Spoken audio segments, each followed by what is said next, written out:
This is the kind of news that shakes the entire NFL. Just a short while ago, things seemed quiet, and then out of nowhere, reports started flying in. The Bengals are once again right in the middle of major trade talks that could completely change the shape of this team moving forward. Now, before we dive deeper into this breaking story, make sure you subscribe to the channel, drop a like, and don't forget to hit that bell icon so you never miss fresh Bengals updates. All right, let's get into it. So here's what we know. Big names are being linked to Cincinnati. The front office has reportedly been exploring aggressive moves to strengthen the roster, and whispers around the league say they're not afraid to put major draft capital on the table if it means bringing in a game-changing player. Remember, this team is in win-now mode, with Joe Burrow healthy, Jamar Chase in his prime, and the defense ready to lock in. The Bengals are pushing their chips all in. The real question is, what's the cost going to look like? Every time we hear about blockbuster deals, you're talking about multiple first-round picks, star players being included, and sometimes contracts that reset the market. Cincinnati hasn't been known for making wild trades in the past, but times have changed. This front office knows exactly how close they are to a Super Bowl, and they don't want to waste a single season of Burrow's prime. Now, let's flip this conversation back to Cincinnati. Imagine for a second the Bengals making a move of this magnitude.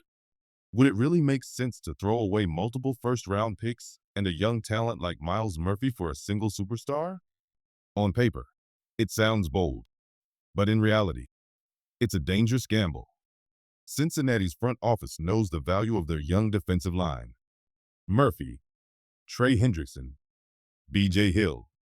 These guys give the Bengals options. Trading away a core piece just to overpay a defensive star with a monster contract, we're talking $47 million per year type numbers, would lock the Bengals into a financial corner for years. And let's be honest, with extensions coming for Jamar Chase, Tee Higgins still in the mix, and protecting Joe Burrow's future, the money has to be balanced. Sure, there's no denying elite defensive players are worth top dollar.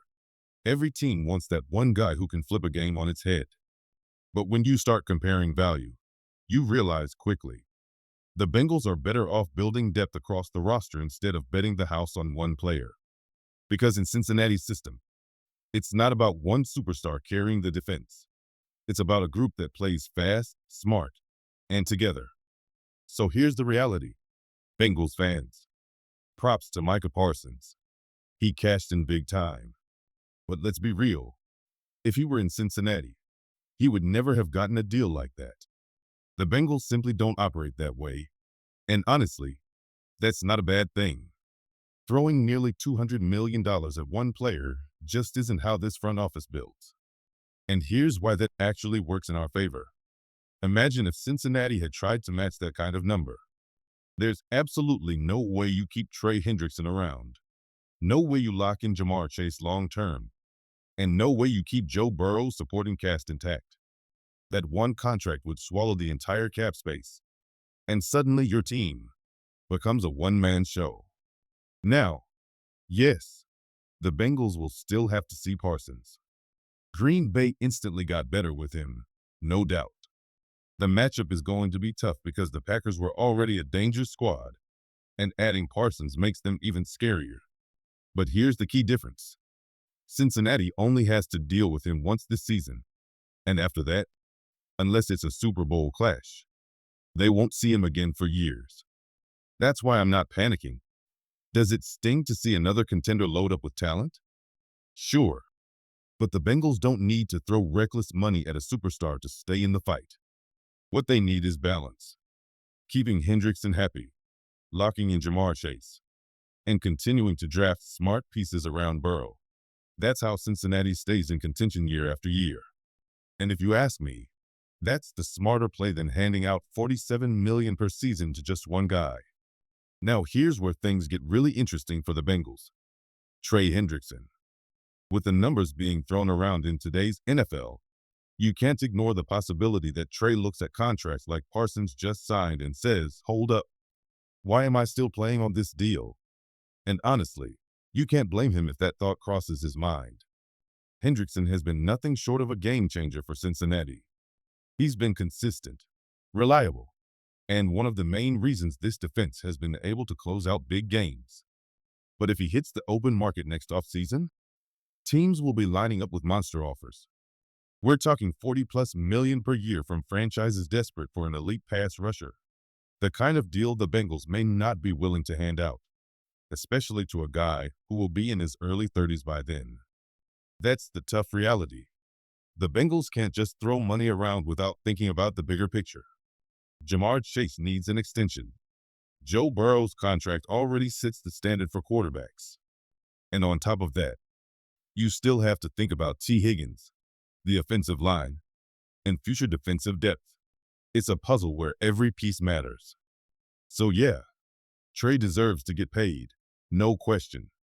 But Cincinnati has to ask, do we lock him in for top-of-the-market money? Or do we prepare for life after Hendrickson?